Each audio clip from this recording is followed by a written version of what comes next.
Welcome to This Explainer.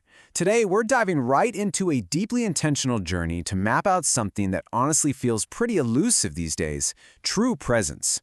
We're going to break down exactly what it is, how it actually feels, and most importantly, how you can tap into it right this second.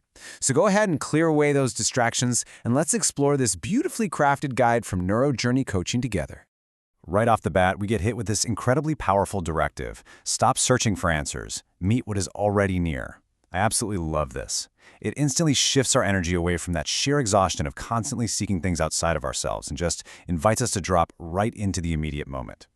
Think about it. How much time do we spend desperately searching for solutions out there in the world, totally convinced that if we just find that one right answer, the whole shebang will fall into place? Well, this guide completely challenges that assumption. It's basically telling us that the frantic searching itself is exactly what's keeping us from finding what we need. The invitation here is to just pause, look at what is immediately right in front of you, and bring that quiet attention into the next step of our journey. But to really get this, we have to physically experience it. You can't just intellectualize presence, right? So right now, wherever you are, let your shoulders soften. Seriously, drop them down away from your ears. Unclench your jaw. Go ahead and release that tension you probably didn't even realize you were holding onto from reading your morning emails. As a gentle invitation to begin in stillness, let's take one slow breath together and just notice the quiet that follows. I'll pause for a quick second so you can really feel that shift. Notice how just that tiny physical adjustment completely changes your relationship to the information we're about to cover. And that brings us to our first core concept. The guide tells us, the frost flowers mirror what is delicate and true. I want you to picture a majestic mountain perfectly reflected on a totally still, glass-like lake. Our internal presence acts just like that water. It's a pure mirror for reality. When the water is choppy, when our minds are racing a mile a minute and we're super tense, the reflection is totally distorted. You can't see the mountain clearly at all. But when we soften, when we unclench, the water stills. And it's in that stillness that we can finally mirror what is delicate and truly real about our current experience. So what exactly are we trying to reflect? Let's define it. The guide calls it true presence and defines it as the state of being here, experienced before thought names anything.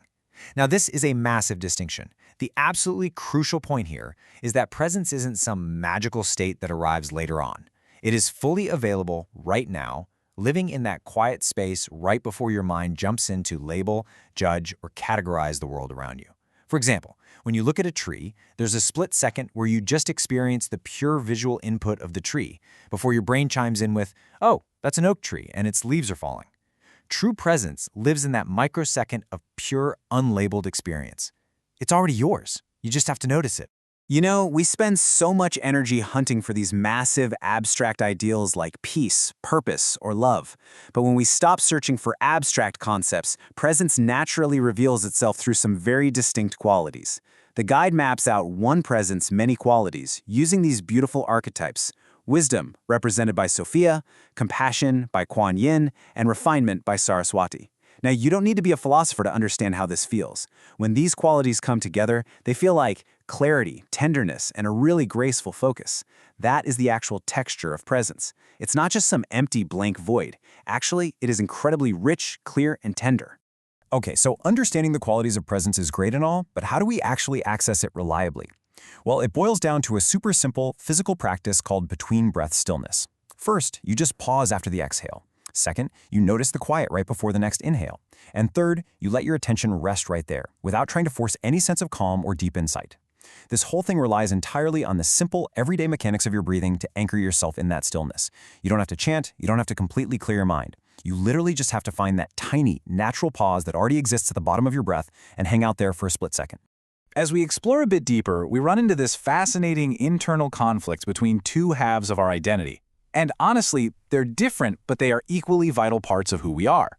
On one side, we have the doing self. This is the part of you that pays the bills, sends the emails, and basically operates with 50 browser tabs open in your brain to manage your interactions with a very busy world. On the other side, we have the witness self. This is the part of you that simply observes and illuminates your experiences without any blame or judgment whatsoever. It's the part that notices the breath. A lot of times, we kind of think we have to kill off the doing self to achieve presence, but the guide tells a very different story. The profound relief here is that neither self actually has to win. As the text reminds us, neither must win. both belong in the same heart space. True unity isn't about the witness defeating the doer or the doer crushing the witness. No way. It's all about allowing both of them to coexist in absolute harmony. I mean, the doing self is totally essential for navigating everyday life, but it desperately needs the quiet illumination of the witness self so it doesn't burn out or lose its way. They share a home. They are literally on the same team. To really lock in this internal unity, the guide brings us right back to the physical body. Try bringing your palms together at your center. We're being guided to physically meet at the threshold of unity, creating a true living alignment. It's a literal physical representation of bringing those two halves, the doer and the witness, together as one. The instruction goes on to say, let breath soften the chest, feel warmth spread inward.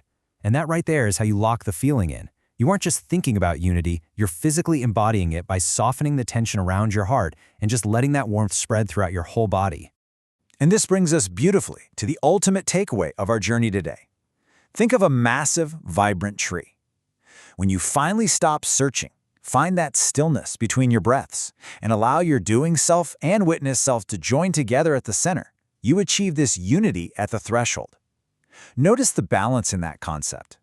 Notice the way the energy flows from the very bottom of the deepest roots all the way up to the very top of the canopy. You become grounded, just like intricate roots, but also expansive like a glowing canopy, a beautifully unified whole. As we wrap up this explainer, the text leaves us with an incredibly empowering thought. You see, presence isn't just about escaping reality, it's actually a launching pad for how we move through the real world. So I'm going to leave you with this final grounding question to carry forward into the rest of your day. From this place of presence, what is one small action you can choose today that feels clean? We're not talking about a massive life overhaul here, and definitely not a chaotic, stressed-out reaction from the doing self, just one small, intentional action born from clarity and tenderness. Think on that for a bit. Let your shoulders soften just one more time, and take that presence right along with you. Thanks so much for joining me on this explainer, and I will catch you on the next one.